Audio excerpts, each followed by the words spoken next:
What is up, everybody? Good to see you in the chat. Thank you for waiting. Sorry for the delay here, guys. I just was finishing a amazing video that is probably honestly my best video on Disney ever on the timeline for Legal Mindset. So that's going to premiere after I end this, which is really fantastic. But I wanted to make sure it was really good, make sure get it uploaded, make sure like all is good. And after we wrap here, I'm going to have this one redirect into that one just so you guys see it. But honestly, that's my best video I've probably ever made on this topic.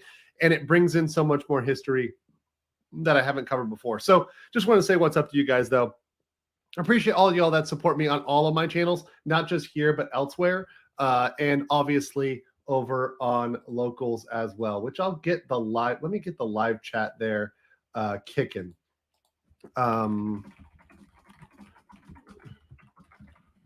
Channel and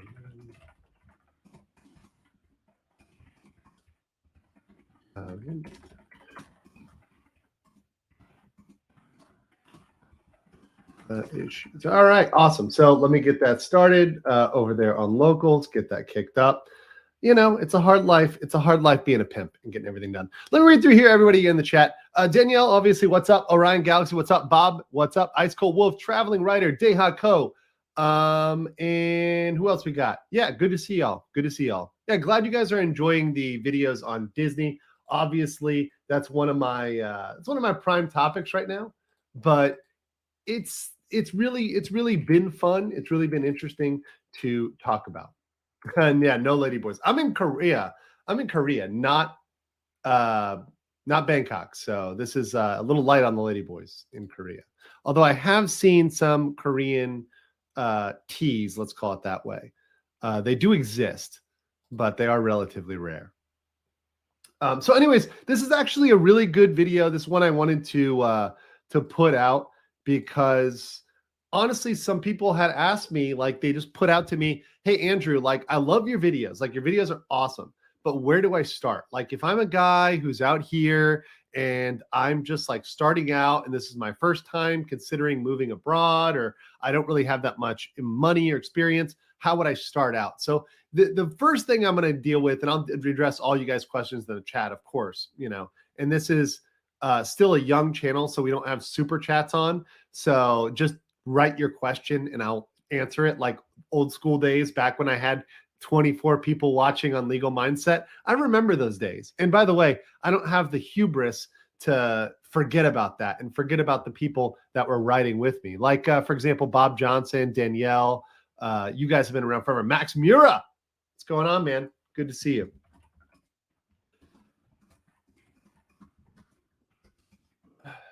So good to see all y'all in the chat. Megala, what's up? Or Meganu, what's going on, brother?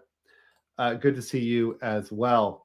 All right, so let me just talk about starting out, and then I'll obviously, Bob, I am going to get your question about tradesmen because I think I have a great solution for that, and actually a great funnel for that. And I'll speak about that in a bit.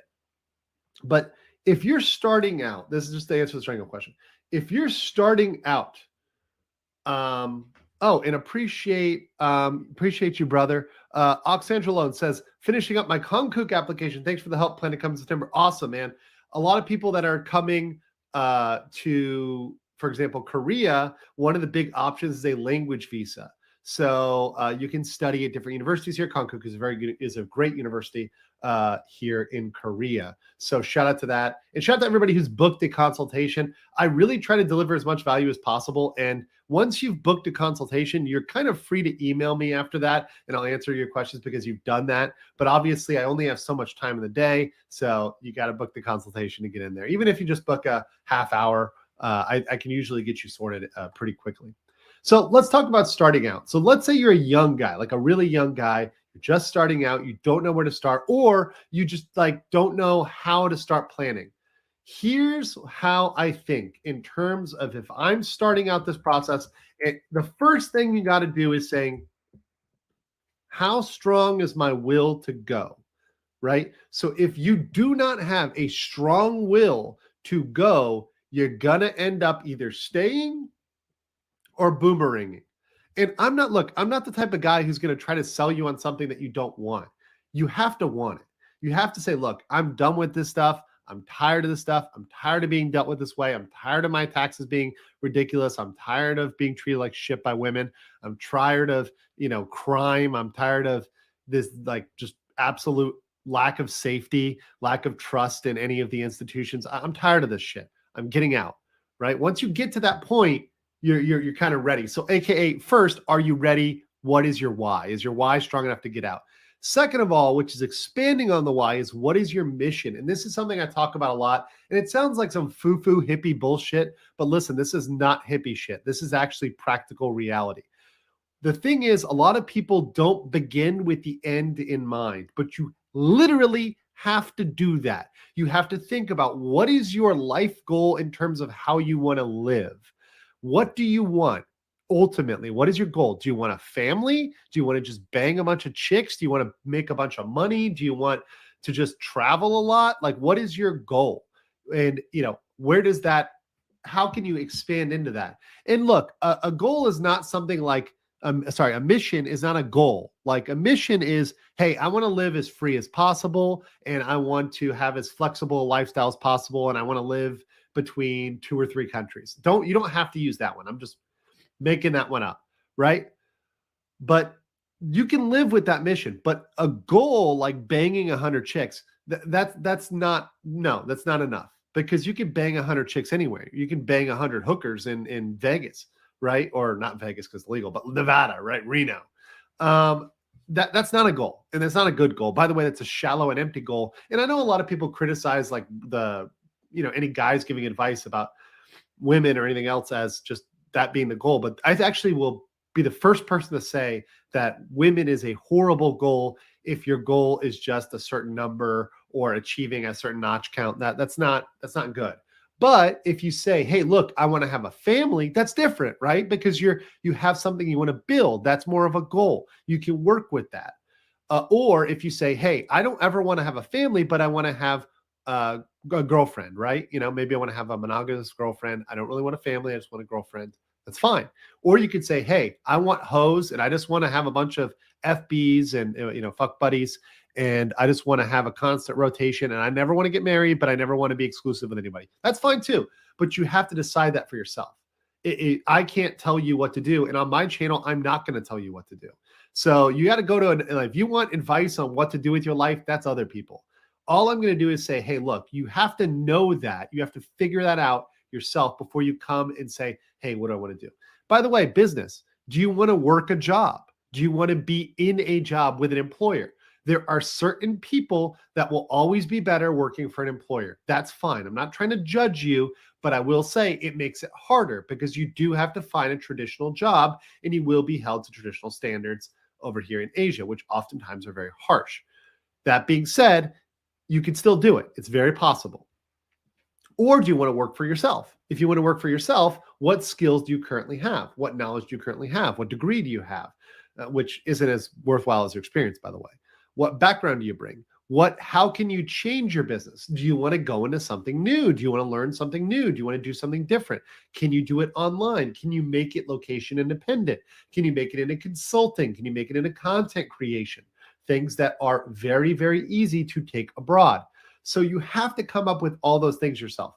And when people come to a consultation, I try to get them prepped with that. Like come with a mission, come with a goal, like mission, and then goals underneath that fulfill that mission, right? So for example, if your mission is to live in 2 different countries, well, then you might need 2 different residencies. So a goal could be to get residency in a country within a year or 2 years or 3 years or whatever.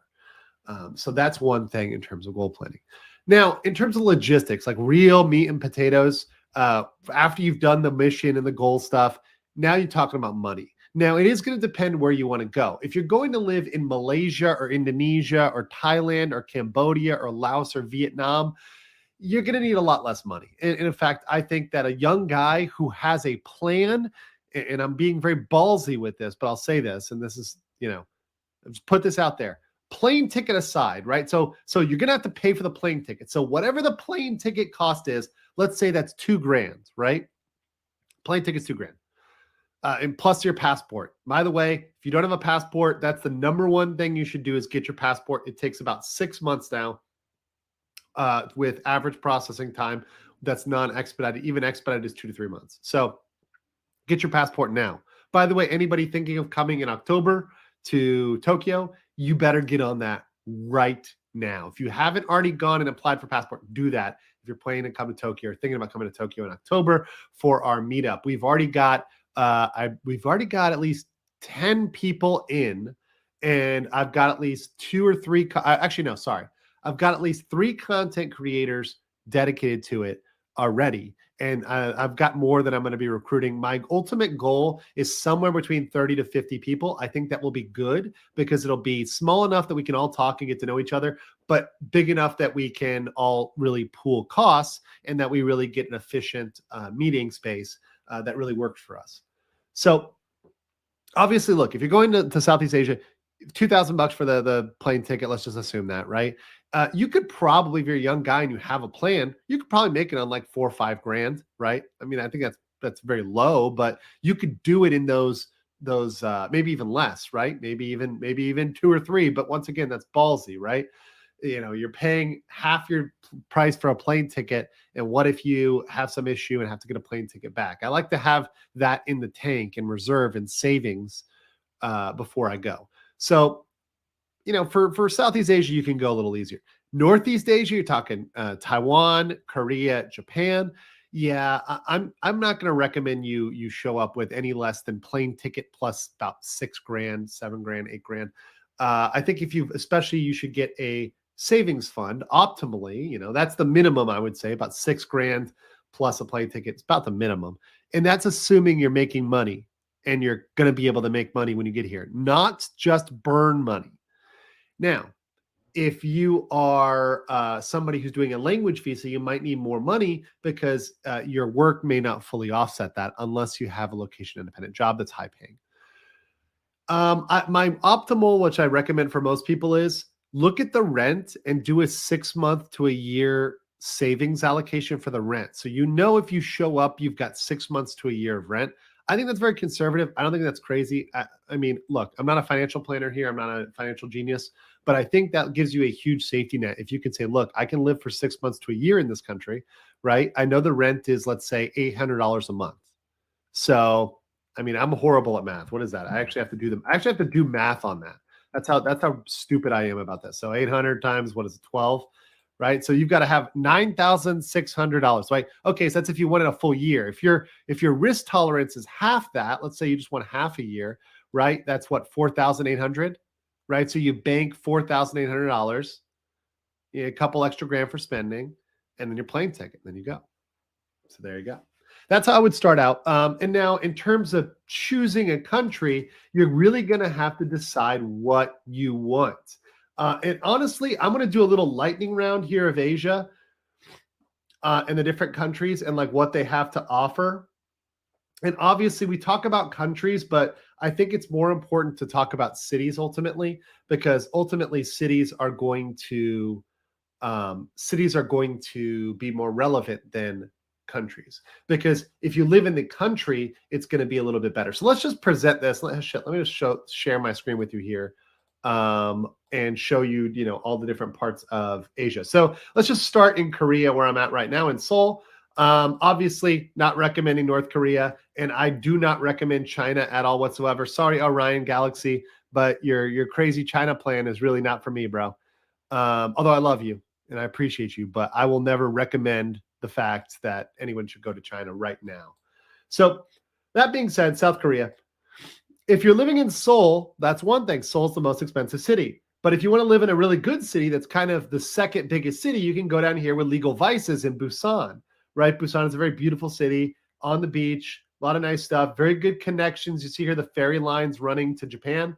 So you have ferries that run to Fukuoka, that run down here, also to Tsushima, the island where there's Ghosts of Tsushima.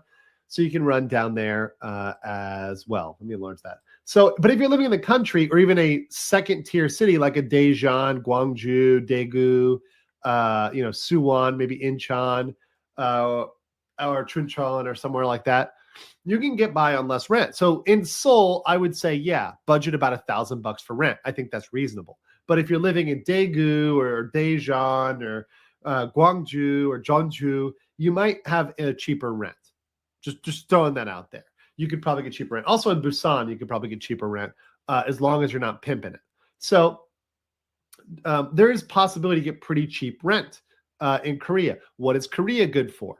Korea has really hot women. That's just very clear. Korea has very excellent food. The cost of living compared to, so when I compare Korea, I say the choice is really Korea or Japan. And I know this is the eternal battle, right?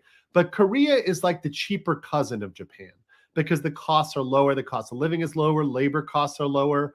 And yeah, now the disadvantage is it's a smaller country. You kind of, once you see it, you kind of see it all. At this point, I pretty much have seen all of South Korea, even though I haven't seen all of South Korea, if you know what I'm saying. When I go to a different city in Korea, it's kind of like, yeah, I've already seen this. Like you kind of see how they develop and how they build. They do build in a very kind of stock pattern. So when you've been here for like 2 years, you've kind of seen most of it. Jeju is pretty unique. Busan's pretty unique. But other than that, it does get pretty uniform in these second tier cities. Like Daegu and Daejeon are pretty much very similar, other than maybe climate, because Daegu is hot as hell. So that's about Korea. Korea is very safe. Its safety level is on the same par as Japan. They have great culture for drinking. Both of them, this is a con or a pro. They're both very much ethno-states. Both Japan and Korea are pretty much prime example of ethno-states. The majority of people here are Korean. They take a very hard line against immigration, are very strict. They are trying to loosen up, though, regarding skilled labor. So with skilled labor and talented labor, they're willing to let you stay longer. I actually just had a visa renewal, and they looked at my educational credentials, and they said, "Oh, you know, we were only going to let you renew this one more time, but because you have a degree from a top school," and by the way, most American schools are top schools, but you know, you guys know I went to UF Law, and when you looked at that, that's a top ranking school. In fact, it's higher ranking than most Korean universities. So they're like, you're going to get another extension if you want it. Just gratis, right, for free, because they are trying to keep high-skilled workers. Japan is trying to do the same thing. So good thing about that. Now, Korea is a little bit, some other cons compared to Japan. Obviously, look, if you're a degenerate, Japan's going to be better for you because Japan is much more open with their degeneracy. Say hello to Max Mira. He's in the chat. So obviously, there's going to be a lot more of the adult naughty activities that are kind of out there in the open and, you know, free for foreigners. Also, it depends on if you like Korean culture versus Japanese culture. If you're someone who's a big anime guy, obviously that's a Japan thing. You know, there's manhwa here, webtoons, K-pop, that sort of thing. But you don't have to be into K-pop and K-dramas. Frankly, I'm not. Now, I do watch some Korean shows like Physical 100. I thought was a very good show. What other one am I watching? I'm watching one right now where it's a bunch of Koreans exploring Japanese sex stuff, and it's very hilarious. But anyways, there's some good stuff. And obviously, like I said, I think that you're going to still get dates, right? So even though you're not going to have the same open degeneracy as Japan, in both places, you're not going to have a problem dating. So it really is not going to be a problem for you to go out, find someone, get a girlfriend. In fact, Koreans are some of the most friendly, one of the most friendly ethnicities in Asia towards, I don't want to call it race mixing, but well, it's race mixing, essentially like, you know, interracial marriage. So you'll see, you know, white Korean couples, black Korean couples, Hispanic Korean couples, those happen. Now, it's more common in Seoul, but it does indeed happen. Now, one thing you'll be confused for is an English teacher, a member of the military. If you're not that, that is the predominant foreigners or Waegugin in Korea. But that's kind of my note on Korea. Moving on. And I'm going to go a little faster. So Japan, obviously, you guys know a lot about Japan. I don't need to pimp Japan for you guys. I think Japan sells itself. Obviously, Japan is very diverse. So up here in the north, in Sapporo, it's going to be cold as balls. Very beautiful, good for skiing, good for resorts, but cold as shit. It's literally above Vladivostok. It's literally that Siberian weather. But also, it goes down as south as as Ishigaki, right? And these are the what are these? The Ryukyu Islands. I can't pronounce them correctly. But anyways, very tropical islands down here with Taiwan. In fact, a little bit more. Ishigaki is actually south of Taipei. So you're going to get very tropical weather going south versus north. So you have a very wide latitude in Japan. Japan is more expensive. The cost of living is more expensive than Korea. It's more expensive than most other countries. It's also the most well-developed. They also have the most, now all Asian countries are going into aging population issues. I've talked about this. I don't think it's a major issue. However, I actually think there's some possibility if you are in Japan to profit on that because, for example, as the old fuckers die, they open up houses which can be bought for cheap or rented for cheap. So I think that's actually one thing that's actually opening up, which I think creates possibility. I think this whole aging population thing, it's more of a TradCon talking point than it is actually a major problem. And you can see that in Japan. Japan has certainly not collapsed in the way it was predicted to, a decade, 2 decades, 3 decades ago. So that's Japan. Like I said, I think I don't need to say much about Japan. If you like sushi, anime, whatever, I will say Japanese food, a little bland. If once you've had it for a while, you kind of start craving Thai food, Korean food, Chinese food. You start craving other food. But Japan, very good, very diverse. And also you're going to get a lot of expats in Tokyo. I will actually say this, Tokyo versus Seoul. I have been to both countries. I actually think Tokyo has more expats and more people that I know are expats in Tokyo. Seoul has less. And the expats that are here tend to be a lot of them are too much into the K culture elements versus Tokyo, where you can find a little bit more base lads like Mr. Maximum Mura. And guys, I'm going to answer all your questions in the chat. Do not worry. Just going through a little quick blur here. Taiwan, look, I'm going to be quick on Taiwan. Taiwan, do you like Chinese food? Do you like a mixture between Japan and Thailand?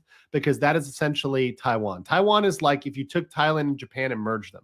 Now, most of their economy is based around Foxconn, semiconductor development. So obviously, if you're in that sector, if you know anything about that, that might be good for you.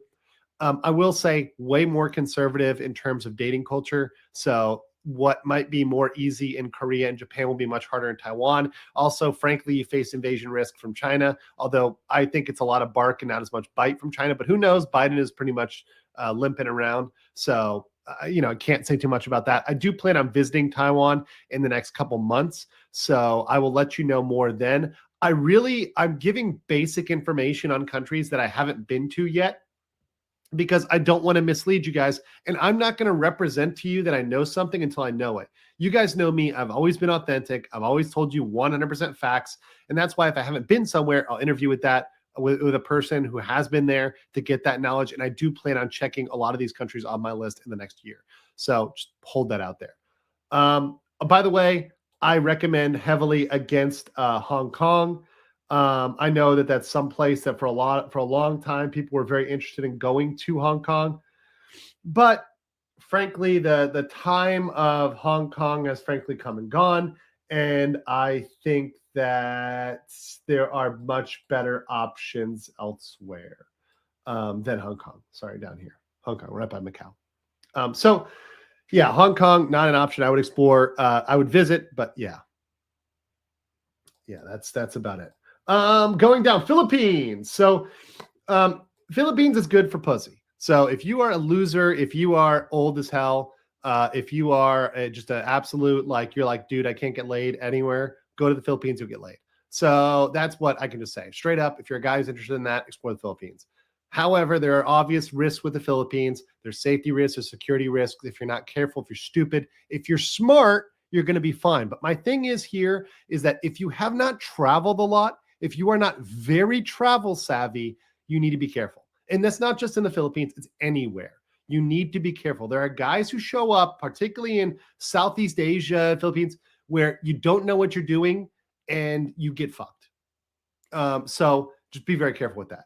Cost of living is low, easy. The one thing about the Philippines, which is great, is that it is very easy to have an almost unlimited stay in the Philippines as an American. They have essentially a long-term tourist visa that is super easy to extend.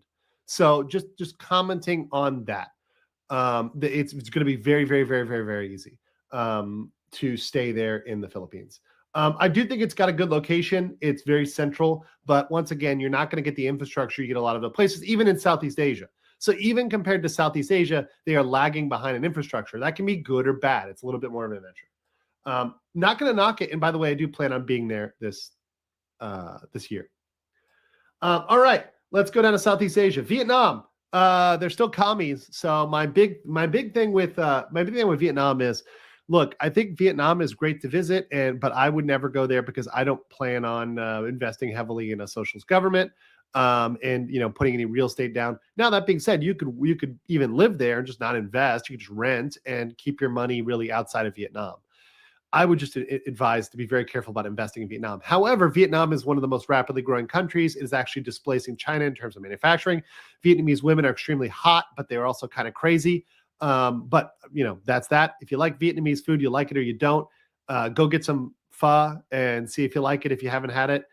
Visit Vietnam. A lot of people love Vietnam, but frankly, Vietnam often to me comes off as a place you visit and you don't stay. That's my personal take. However, I think there's a lot of potential for entrepreneurs there, for people coming up, as well as using Vietnamese labor, because Vietnamese labor is still very cheap. It's like the Chinese labor market was, but the Chinese labor market's been inflated. So I think there's a lot of possibility in Vietnam, and it's an option. Just be very wary with that. Once again, I think from a women's standpoint, it's great. I mean, but where what's your long-term goal? If you're doing like a startup and you have especially if you have a Vietnamese background, or if you know Vietnamese or you have connections there, that might be the best angle for the Philippines. Cambodia, frankly, Cambodia and Laos, actually, I'll address them both ways. I'll just Laos first. First of all, Laos has a little bit too comfy a relationship with China. So if you're thinking about free speech, be a little bit concerned in Laos. But obviously, Laos, really good, really undeveloped. If you're like wanting to go out there and do whatever drugs you want, not that I said that, not that that's legal. I'm just saying it, maybe people are looking the other way in Laos. That's a good place. I more recommend to visit, not to live in Laos. That's my personal opinion. I do plan on visiting very soon, probably when I'm down in Southeast Asia, to pop over there. But somewhere I'm more of for me as a visit, not a stay. But I'm willing to change my mind. Cambodia, I think Cambodia actually has a lot of potential because there's a lot of foreign direct investment. There's definitely a lot of investment there. Now it still is a very, very undeveloped country. When I remember landing in Phnom Penh, Jesus Christ, I was like shocked by the site outside of the airport. I was, I just thought a little bit Cambodia would be a little bit ahead of that. But now it's still behind, which is actually potential for investment, real estate investment. Now, I don't know how much I would trust that, but I think it's a little bit more on the wild side. So if you want the adventure, right? Because Thailand, I'll talk about Thailand a little bit later, but Thailand, like for example, Bangkok, way more developed, right? Than obviously than Phnom Penh.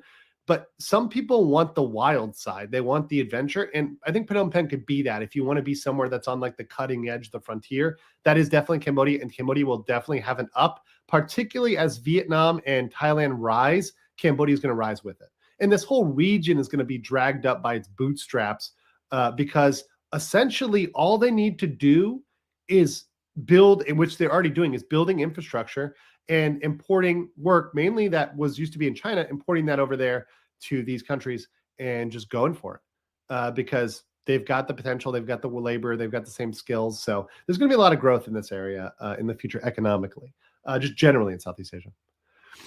Thailand, obviously, I know a bit about Thailand. I was just in Phuket a while ago, down here in Phuket. I've been to Bangkok, been to Pattaya. I have not been yet to Chiang Mai. I do plan on getting up to Chiang Mai a little bit later. Also, at some point I'll get up in Isan and explore that. But Thailand pretty much can be what you want it to be. There are high-end experiences in Bangkok that are on the par with 5-star experiences in other places.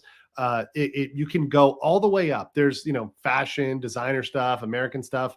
There's a massive expat community in all parts of Thailand, although the ethnicities vary based on where you are. If you're going to, for example, Bangkok, you're going to get a good mix. But let's say you're down in Phuket. Yeah, there's a lot more Russians. There's still Americans and Brits and Aussies and all that good stuff. There's a lot of Russians down there. So you're going to want to do a little bit of research, scout it out. Chiang Mai, definitely different, more mountainous. There's a massive amount of smog. The air quality is kind of shit, but you can live very cheaply. So you're going to be able to get by on a much lower budget. Frankly, a lot of people bitch that Bangkok's prices have gone up, and they have gone up. But frankly, you can still find a good apartment for under $1,000. So for me, that's still a very good price. Now, for people that want to live on a $300 budget or $200 budget, yeah, you're going to have to go elsewhere, right? Or you're going to have to live in a slum. But that's not, once again, what do you want? What experience do you want? Obviously, Thailand, very open in terms of sexuality, sex culture. Obviously, they have the go-go bars, the ladies, working. And by the way, all of that is completely legal. I've talked about this in terms of positive law. And the way positive law works, which is the law in Thailand and a lot of Southeast Asia, is unless, in Japan as well. By the way, shout out to Max Mira. Again, my resident Japanese on the spot. Unless it is specifically banned, it's permitted. So let's be very clear about that. Unless it's specifically banned, it's permitted. So what is illegal in Thailand? It's illegal to have sex for money in public. See, that's the deal. In public. In private, it doesn't matter. So, and the definition of private is the curtain, right? To pull the curtain, it's fine. So just understand, if you're a guy who wants to do that, that's available to you down there. Thai women, very much like Western men, very open to it. So yeah, that's Thailand. Watch the lady boys, but frankly, also they don't really bother you. Frankly, and I've been in all parts of Thailand, they don't bother you, and they're not going to lie to you or trap you or anything else like that. You're going to know. Okay. Now they're going to aesthetically look that way, but when you start talking, you'll probably know. And they would not disclose that. So don't worry too much about that. Totally different perception than America, by the way. Malaysia is actually a great option for Malaysia is a great option for conservative option, right?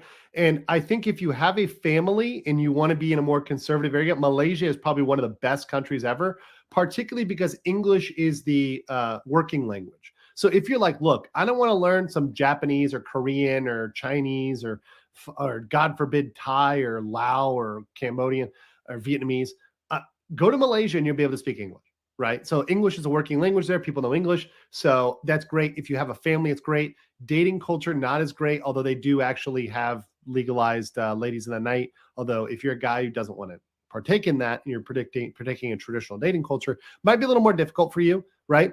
Kuala Lumpur is very boring compared to a lot of other cities. However, it's great for business and great for a family. So I think if you're a businessman who's already has a partner or whatever, or let's say you're married to somebody abroad and you want to think of somewhere where you can both go, I think Kuala Lumpur is a good option. I think it's a great option.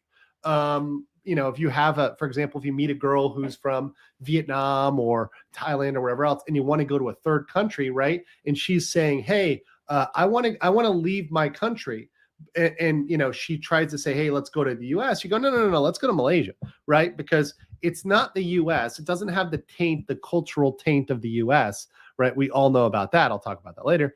But it's got a lot of opportunities for business and a lot of growth potential. And they speak English, and it's strategically located. Straits of Malacca, if you don't know about it, the Straits of Malacca are where it's at. There's going to be so much coming in this area. It's insane. Oh yeah, Myanmar. Myanmar, I just don't recommend. Right now, there's people literally getting held up at gunpoint and having their businesses taken from them. Foreigners are literally like robbed of their money, run out of the country. The Thais have closed the border to Myanmar. So I do not recommend Myanmar at all right now. If that changes, I got to let you guys know. And I don't consider anything west of this as part of the plan. I've already done a video on why I exclude India, and I'm going to throw Bangladesh in there and Sri Lanka in there. Sorry, guys, lumping you all in.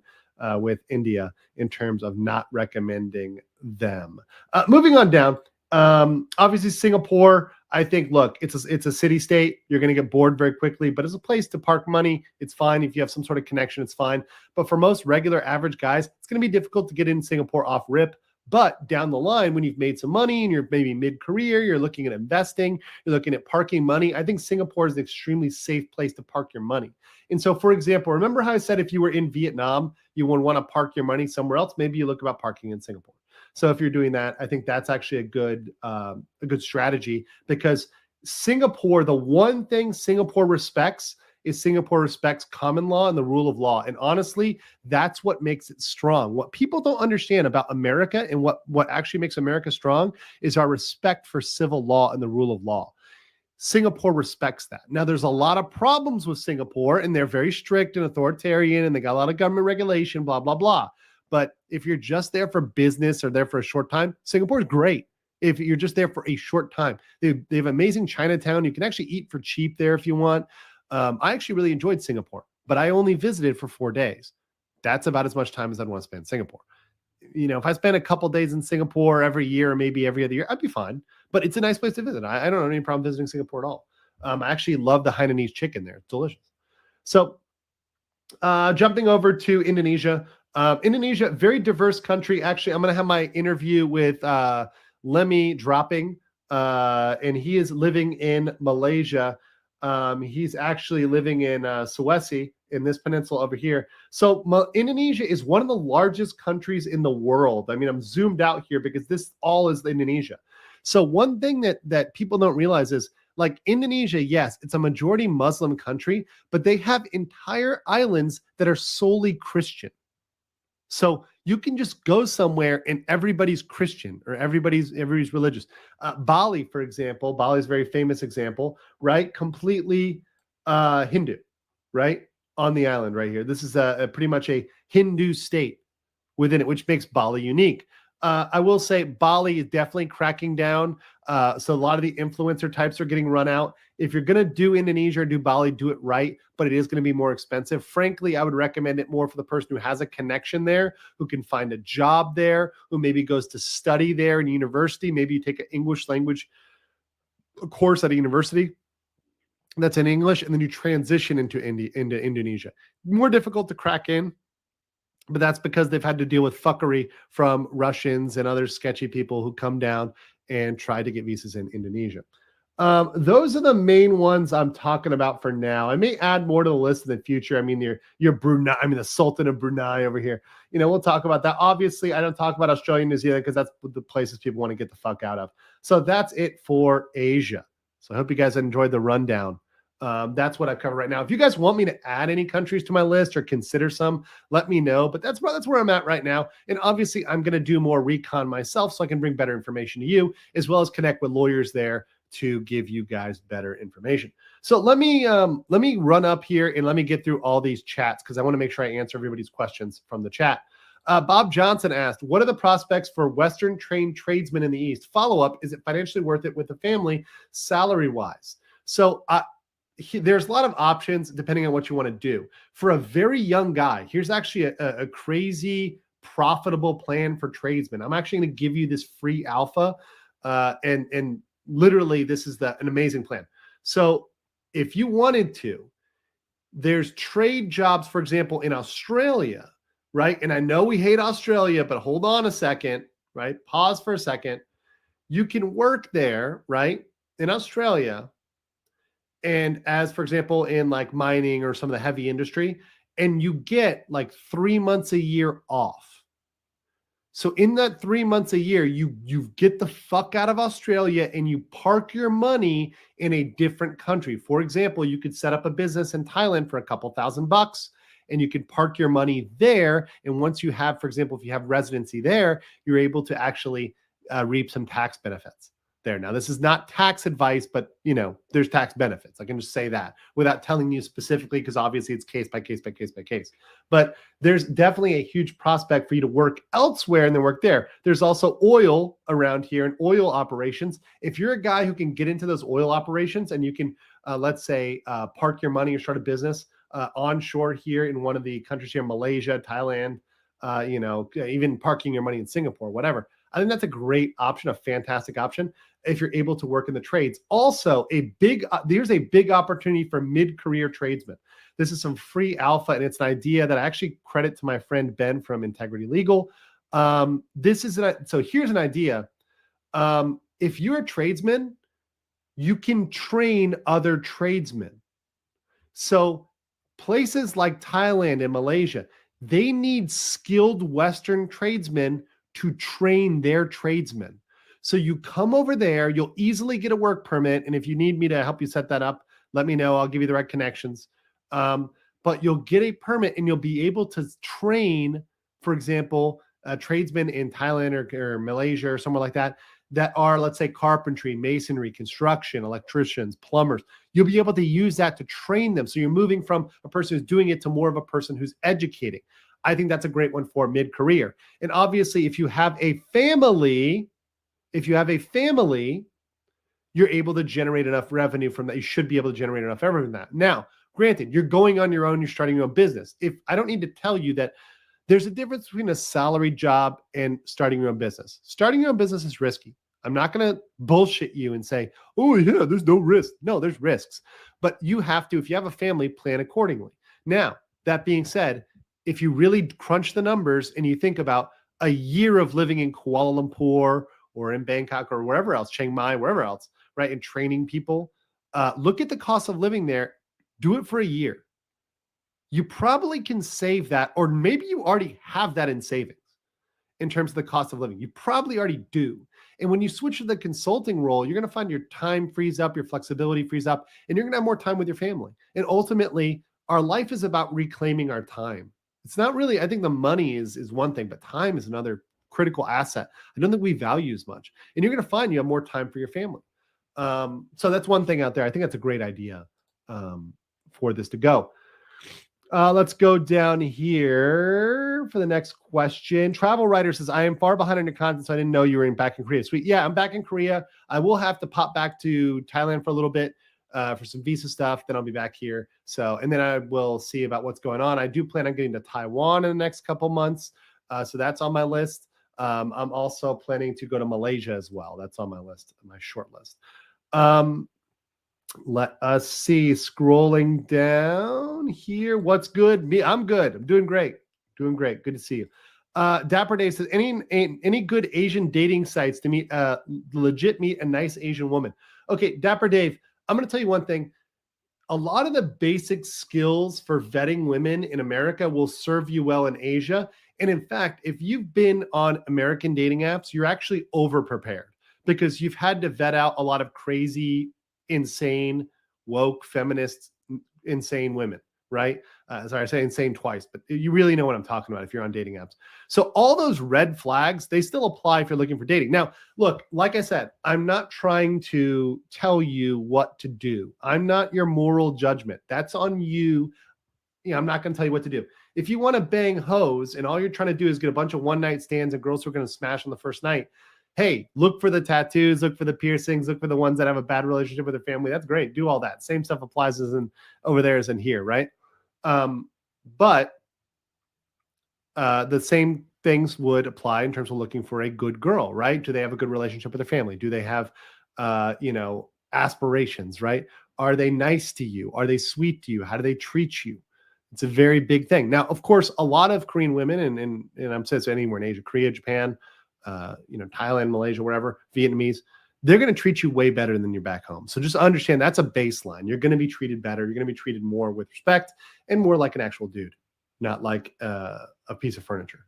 So that's one thing. Now, the apps all work. Obviously, Tinder still works, Bumble, Hinge, all this sort of stuff. However, you do tend to find more Americanized people out there. Now, it's going to depend country to country to country to country. For example, in Thailand, Facebook is a thing. Thai Friendly is a thing, right? In Korea, there's other ones like even Coffee Meets Bagel is kind of here. That's a US one, but it's also big in Korea. There's like a lot of other ones that are country specific. So when you go to that country, find the one that's most used by actual people in that country. And mind you, there's always going to be fake profiles. So just do the basic screening of, hey, let's phone call, right? So I think nowadays, honestly, it should be standard operating procedure to do a quick FaceTime. Just tell them, hey, I got 5 minutes. Can we FaceTime real quick? Just 5-minute meet and 5-minute call. I just want to meet, talk real quick. And most people will agree with that nowadays, particularly in the age of Corona. Just be like, hey, do you have time for 5-minute FaceTime? Like now or a little bit later tonight or whatever, just 5-minute, quick FaceTime. And if they don't agree to that, I think that to me is a little bit sketch because they're not willing to even do that at all. Otherwise, quick coffee date or drinks. That's what you got to start with. Do not go to dinner, guys. It's a basic thing everywhere in the world. Don't overinvest. Danielle said, I'd love to visit, but I need to save up. Yeah, you do have to save up. And Danielle, that's part of it, right? Like you can't do anything without budgeting. And some people are just bad at budgeting. Travel Writer said, I don't know about all the trades or countries, but I saw a video of an American guy who runs a construction company in the Philippines. Very possible. Very, very possible. Legal Lawman, what's up, babe? Man, good to see you. Legal Layman. Appreciate that. Nixie, I want to move to Indonesia, mostly surf. Awesome. So I would look at what you could do to set that up. Now, if you just want to surf, that's fine. Do you want to run a surfing company? Do you want to try to do something related to that? Or you just want to be kind of a surf bum? You could probably manage that surf bum lifestyle in Indonesia on the cheap. Very much on the cheap. Let's see down there. Scalp says, considering Southeast Asia for the same reason, lots of potential, great women, cheaper. Fallout Zone says, burn the boat. I believe in, okay, let me put it this way. I do believe in burning the boats to an extent. I believe in burning the boats without being totally without a life preserver. So I think having a savings fund as a general life rule is always a smart thing. That just is not, I think it's just sane. I don't care what country you're in. In fact, that can help you no matter where you are in the world. So having something like that, keeping cash, not putting it all in the bank because there's all these bank restrictions. So having some cash, I know it's going to depreciate. Oh my God, tears, crying me some tears. But always having like for me, at least $1,000 in cash, you know, just in case shit happens, like your shit hits the fan, right? I've got gold coins too, you know, stuff like that. I think that's just a safe practice. But I burn the boats in terms of saying, I'm not going to go back to American corporate. And look, it would be very difficult for me to go back to a traditional law firm. Although honestly, I still could if I really wanted to. I have enough connections, but I wouldn't want to, right? I kind of said, fuck you to that lifestyle and fuck you to that path. I don't want to be senior partner in a law firm. Sorry, that lifestyle is boring as hell. And I'm either going to be addicted to drugs, horribly depressed, you know, getting 6 divorces after I bang my secretary. I mean, it's just not a good life. So burning the boats has some merits. Does anyone know if we already discussed viable residency options? He mentioned language visas, so I'm not sure if I need to send in a super chat. There's no super chats on right now, so I'm just trying to answer as much as possible. There's lots of viable residency options. It depends on what you want. Also, by the way, this is a good point, which my friend Ben pointed out on Integrity Legal. When I say residency, I mean both temporary residency and permanent residency. There is a major difference.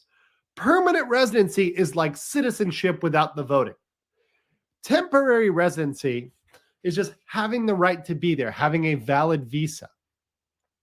The main ways you do that are as a tourist, right, which is actually more of a visa exemption, and you're there for a very limited amount of time, 3 months or 6 months, right? Most countries allow visa-free travel, although not all, so please check. But many issue visas on arrival. Cambodia, you got to pay them like $20 to get a visa when you get there. So make sure you've got crisp US $20 bills. That's my best recommendation. If it's visa on arrival, have crisp, undamaged US $20 bills. Keep like at least $100 in 20s, in very clean 20s, unripped, undamaged 20s in your pocket. But then you have business visas. So you could set up a business that is available in almost every country: Korea, Japan, Thailand, Cambodia, Vietnam, Indonesia, Malaysia. However, asterisk, there are wildly different requirements for how much money you have to invest. In some countries, you're going to need $250,000. You're going to need a shit ton of money. In other countries, you might just need $10,000. You might need $5,000. You might just need $20,000. So you may be able to save for a business visa especially if you're a professional and you can save, let's say, 30 grand. You're actually in Japan, right? Business manager based on the conversion rate right now, I believe like 20, 30 grand will get you in Japan. So it's very doable if you're a mid-career professional. If you've got some savings, if you've made some money. If you're a younger guy, maybe you want to save up to that. But those visas are very secure and very safe. And they're not often scrutinized because you're perceived as bringing money there, your business visa. Language learning visa, that's one of the huge residency hacks that many people overlook. Learning a language is often a separate visa, and that cost of language school is often very cheap, very cheap. The thing is, you're going to have to pay the cost of living, and you're limited on the amount of work you can do within the country. Let me say it again. You are limited on the amount of work you can do within the country, meaning physical work within the country. Digital work is generally excluded. Now, there are some exceptions to that in certain countries, which is why you should book a consultation. If you're Thinking of doing digital work, definitely book a consultation with me so I can advise you one-on-one which countries are going to be more problematic and not. Definitely talk about that with me. But otherwise, that's a main option. Also, you can also do stuff. Obviously, if you get married, I mean, that's your choice. You go down that road. Breeding visa for Japan. And there's other various types of visas. I mentioned the Philippines pretty much has a long-term tourist visa you can get as well. Has he had a video on residency options, but for what country? I've had them for a lot of countries, for most countries. I haven't had them for every single country, so I will go through that more, like your options for every single one. But for Japan, for Korea, I believe for Thailand I've done. Indonesia should be coming out soon. Vietnam, Cambodia, Laos, I'll do those as well. Philippines, I'll do those as well. I think I actually did Philippines though. What was your rent cheaper in Florida or more expensive? My rent in Florida, well, in Orlando, I was paying about $1,500 a month. I had a very nice apartment near Lake Eola. In Miami, I was paying about $2,500 a month, but I had a 2-bedroom, which I split, and I had a roommate who paid part of that. So, but I was in Brickell and I had a great view. That is much more expensive than what I pay in Korea. I'll just say that. I've had rent and cheap as Korea as a couple $100. I think my original rent was like $400 or $500, but that was a special deal. And I was in Daegu. Sorry, still recovering from my cold here, so I don't mean to snort. And Orion confirms he does not recommend China. Traveler says he's familiar with a lot of Asian countries. In the Philippines, if you're paying any close to $800 for rent, you're getting ripped off hard. Yeah, and that's what I'm saying. You can find like an amazing place for much, much cheaper. Incoherent Turd, aside from the language barrier or tourist visa, are there any long-term visas that don't require to be a doctor? Yes, there are. You can just be a, like I said, the business visa. In most countries, you can invest or even not even invest, just like you can still use the money, right, for your business and be there on a certain amount of money. If you want to talk to me about that, there are very reasonable options. I'm more willing to talk about the exact prices because there's different prices in different country and also different risk levels. So that's something that is for you to gauge, but just talk to me about that. And I can talk to you about ones that are other than teaching or other than tourist visa. And mind you, teaching English and learning a language are separate. Teaching in English is a job. Learning a language is not a job. It's learning a language. You're allowed to work a separate job, but you have to go out and get that sort of job. Shut up. 1K doesn't get you a closet in MIA. It's very true. Very true. Sergio says, how are Korean women's bodies? Are there any curvaceous ones? Because that's the general thing that's putting me off at Asia in general. I need a Korean woman. Shout out to Max Mura, who posted this a while ago. Oh, also, shout out to, is X-Ray Girl in the chat? Oh, X-Ray Girl, what's up? I see you in the chat. Good to see you. Good to see you. We're going to talk about more of this in a bit. So I'll get down. I'm scrolling down in time, so I'm still way back in time. But I want to show you guys this picture that I responded to a while ago. It was by my good friend, Max Mura, right? So if you're wondering about Asian curves, okay, so this is a weather woman in Okinawa who actually had to leave her job because people were staring at her boobs too much. So are there big boobed women? Yes. Also, Korea, one of the capitals of plastic surgery. There are large breasted women. I have seen personally women with G cup boobs, H cup boobs. Very possible. Now, mind you, a lot of them are wearing padded bras and other things like that. So you do have to, buyer beware. But there are very large breasted women also, surgically enhanced. Now, whether you feel how you feel about that is up to you. But there are definitely curvaceous women. I think people who say, oh, all Asian women are flat and it's just they haven't been here and they haven't seen it. It may not be to your standards if you're, thinking about the big booty Lizzos and stuff like that. That's a whole separate category. But I would say try it out. Go check it out. Go check out the Filipinos. Go check out Southeast Asia. Check out Japan. Check out Korea and see what that is. But there's lots of ones that are out there getting quite curvy women. So you're saying that even as a basic ass degree will keep you in Korea and Japan? Yes, you can teach English with a basic ass degree. And most countries don't require you to take the TEFL exam. But even if they do, you can actually hit me up. I have a very cheap way to take it, which completely gives you a 100% legitimate certificate for only a couple $100. So a couple $100, you can get a TEFL certificate if you need it for that country, and you just have to have a bachelor's degree. If you don't, then I would recommend looking at other avenues. If you do not, I would recommend working, saving some money, and going more of a trade route. Fertility visa, that's a very specific thing. So there's very specific requirements for the fertility visa. It's not a joke, but it's very specific. You're coming there for a very specific reason. Wagyu beef is delicious. How does Asia treat Asian Americans? It depends. See, here's the thing. If you are Korean American and you come to Korea, you're going to face a lot of issues because you're held to the Korean standards, but they also treat you a little bit as an other. Now, not entirely, right? I know people that have studied over there, lived abroad, and they're very much welcomed into Korean companies. They work for chaebols, the big companies, the Samsungs, the Hyundais, all that's good, LG, all those companies. But I will say, if you're from that country, you're going to get it. But here's the thing. Here's the beauty. I met an awesome dude, Korean Canadian. He lives in Thailand. And see, because he's living in Thailand, he doesn't get the pressure of his homeland in Korea. So it's much, much more beneficial for him. So I would recommend, if you're Asian and you're worried about the social pressures of the homeland because you're one of those people, right?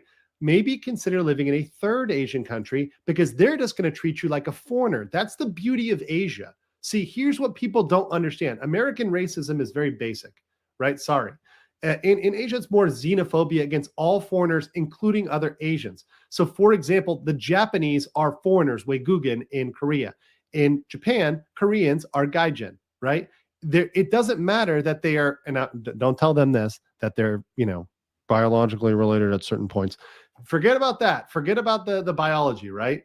They're for the foreigners. So everybody's a foreigner. So foreigners aren't really required or not expected to follow the cultural norms as closely. Now, you're expected not to grossly violate them, right? And certainly do not break the law.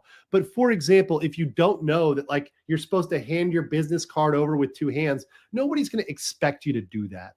Thoughts on living in Osaka? I think Osaka is an amazing option for Japan. Andrew's saying Japan is full of degens with shit food. And you're going to let that stand? No, he's going to agree with me. He's going to 100% agree with me. Travel Writer says, my experience with Taiwan is limited to airports, but everyone is nice there. Yeah, that's very true. You can get laid anywhere with some cash, though. Viking Gnome, dude. 100% true. 100% true. 100% true. And thanks for the interview. Viking Gnome Anime is actually the guy I interviewed for my interview on Philippines. So check that out if you want to see this guy. Great interview, and I love that he was 100% honest. 100% honest. I love that. Big Ed and 90 Day Fiance. The cringe is intense, but Big Ed got some pussy. So if Big Ed can get some pussy, you can get some pussy too. Don't even start with me on that. Do you know about U.S. military contract jobs in Japan and Korea? Yes, I actually have a friend who is on a U.S. military contract job. Also, you guys know Scott from Future Conflict. He is in the U.S. military here. I can connect you guys if you reach out to me. I can connect you with folks who are interested in that. So hit me up, do a consultation, and I will talk to you guys about that. Let's see, more questions. I'm going to try to focus on the questions here. I've never heard of Indonesia being a Muslim country. That's because Indonesian Muslims are chill. See, Southeast Asia Muslims aren't like the Allahu Akbar, we're coming for your head sort of thing. Sorry, guys, I'm just saying. Now, of course, there have been certain incidents like club incidents in Bali. There were some bombings a decade back. But that being said, look, Mama didn't raise no bitch. And I'm not afraid of traveling because of some risk or because there's some, thing out there. I think the probability of anything happening to you is less than you getting in a car crash in America or getting killed by a deranged leftist. It is a Muslim country, but frankly, they're not going to impose Sharia on you. And also one thing too, which is really interesting, is kind of inter-religious marriage is actually prohibited. So Muslims can't marry out, and Christians marry Christians. It kind of stays within the religion. So that's one thing about Indonesia you should know. But they're not trying to force the religion on you. There are blasphemy laws and stuff like that, but they're not really enforced unless you go out there and you're like disrespecting Muhammad. Okay, yeah, don't do that, right? That's pretty dumb. Don't openly do something that's extremely culturally offensive. Pretty easy rule. Yes, Australia does not exist at all. Yeah, I've got my premiere after this, so that's going to go, and you guys will just get dumped into that after this video. So don't worry about that one. How would I get started in IT consulting? I'm considering self-employment for IT consulting. Depends on what type of IT consulting you're doing and who are your primary targets for that. Definitely hit me up. Feel free to book a consultation. I can actually hook you up with some folks that are in that realm, depending on what you do. So definitely hit me up on that. It's something I can get in a thing. X-Ray Girl, good to see you. Good to see folks out there. Let's do a stream. Let's do a stream. So just hit me up on Twitter and let's talk, right? Because I'm always trying to branch out with the folks over there, especially the nerds in the nerd community. Because especially if you're like a weeb, I think you really should look. Honestly, I'm being really real with this. If you're a weeb, I think you should live in Japan for a little bit. Like even if it's like 2 or 3 months, even if you go over there on a tourist visa and just rent an Airbnb for 3 months, do it. Like I think you'll get that experience and you'll get that out of your system. You get to see the real Japan and what it really is, not just an anime or whatever else, but just do it. I think it's a really interesting experience. Travel around. Check out my friend Josh's channel, Inaka Adventures for Good Travels. It's really a fun place. What Asian country in your experience has the curviest women like Latina curvy? It depends what you're looking for, right? Once again, there's plastic surgery. You know, Korea is going to have a lot of the plastic surgery side, right? But I think Southeast Asia, if you want more of the curvy, curvaceous women, more Latina looking, Filipinas, probably going to be very Latina looking for you if you're looking for that. I'm glad you agree about coffee dates. Coffee dates are the ultimate. And in Asia, there's tons of cafes. So it's a good coffee date. And honestly, limit the date to an hour or two, right? It's just a get to know you date and to figure out whether you like them or not. And at worst, you're out $3 or $5 for coffee. And that's in an expensive country. In Korea, you know, or Japan, maybe you're at $3 to $5. In Bangkok, you're probably out 75 cents or $1 for, you know, coffee. It's going to be nothing. So you're out there getting a coffee and just, you know, seeing whether you like the girl or not. And you'll be able to tell right away. And I'm going to tell you guys, I'm going to do more specific videos on how to vet girls that are out here. Obviously, if a girl's talking a lot about moving to America, talking a lot about a visa, yeah, that's a red flag. But otherwise, yeah. What are some cultural norms in Korea that everyone must follow, even foreigners will not going to pass on? You know that trans Korean guy who tried to pretend he was Korean? He disrespected the Korean flag by like redoing it. Don't do that. Don't do that. Also, don't do basic things like talking about the Japanese government as being like the true ruler of Korea or something like that.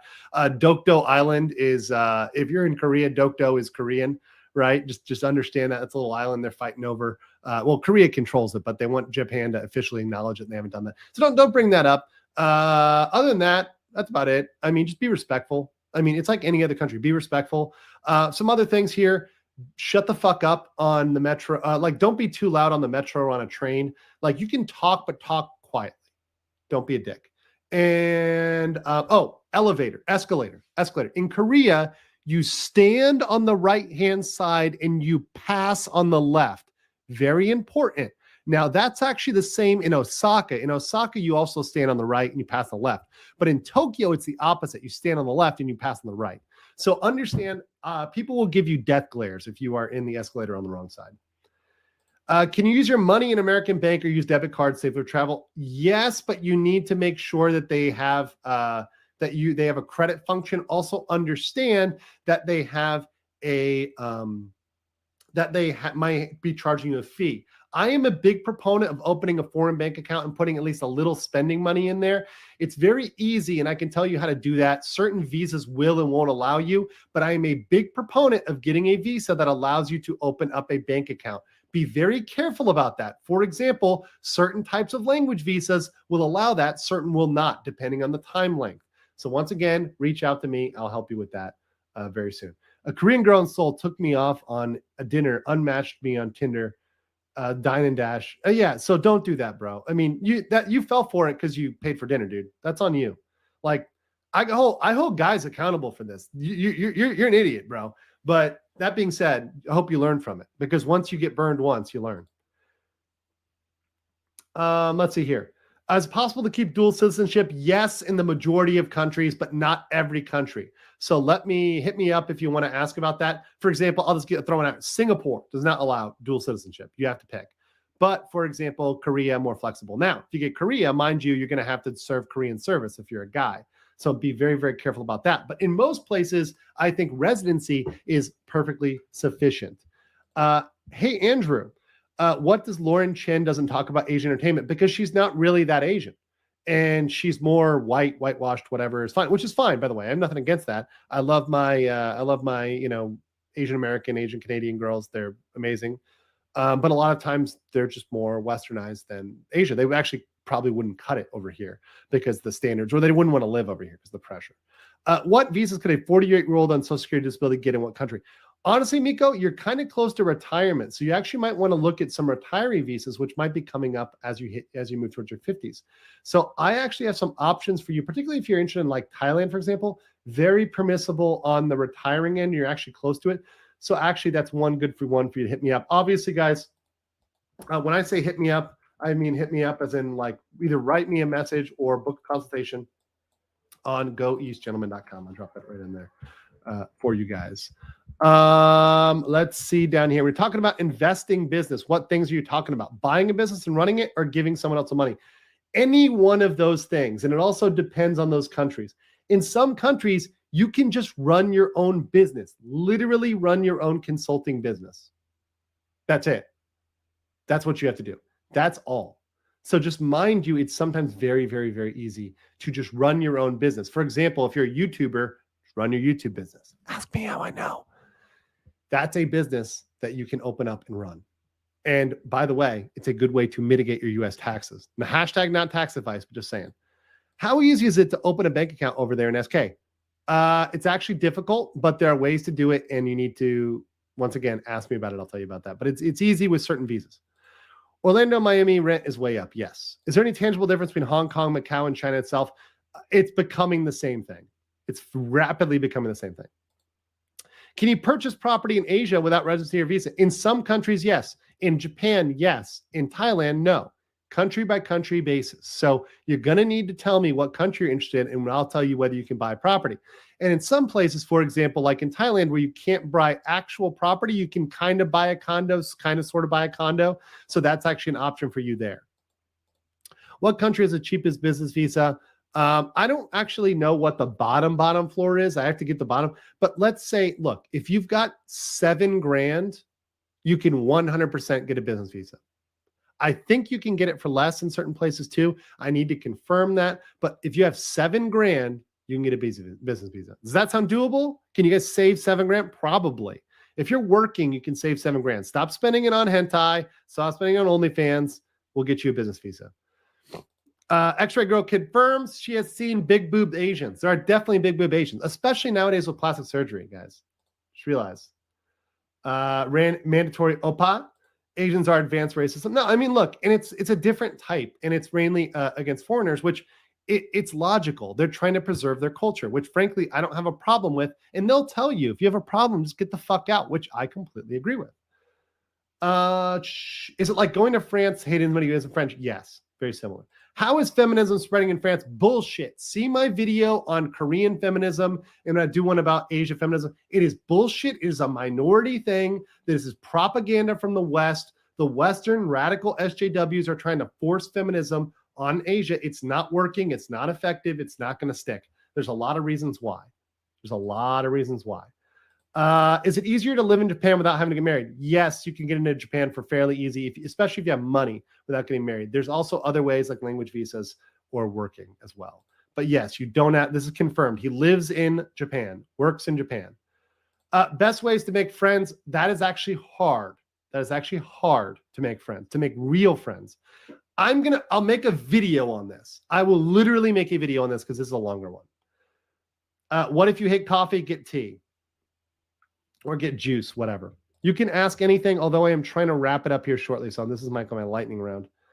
Dehako, if you have a YouTube channel, earning, what does that look like? Well, it often counts as outside income. So not income from this country, or rather the country you're in, but income from another country. So it often counts as foreign, but you're going to have to go country by country because some countries are getting a little bit more strict on that. So you just need to be aware of that and be aware of the fact that some countries have cracked down a little bit and are cracking down a little bit. Have you ever attended where people laughed or made noise? No, not really. Not really. Have you heard Indonesia was making 3 cinematic movies? No way. Can you collaborate with Caleb Jones? Yes. Reach out to him. Reach out to Caleb and tell him to collaborate with me. I sent him an email, so reach out with him, and I will definitely collaborate with Caleb Jones because he seems like a great guy to collaborate with. That said, guys, I'm going to do more of these. I'm also going to answer a lot of these questions, but for now, I'm going to cut this because my premiere is rolling on Legal Mindset. Thank you guys all so much for hanging out here. I'm going to do more of these. Hopefully we get monetized soon. So make sure you click the like button, subscribe, and I will catch you later. That being said, peace, guys. Oh, wait, sorry. X-Ray Girl says, does it depend on if you're using personal versus business? Depends on the country. Depends on the country. In some countries, yes. In some countries, no. Korea, for example, personal, it's going to be okay. Business, it's going to be taxed. So that's where you're going to go on that. Talk to you guys later. I'm going to cover more of these topics later. I'm going to cover YouTube a lot. So I'll be getting that soon. Anyways, peace.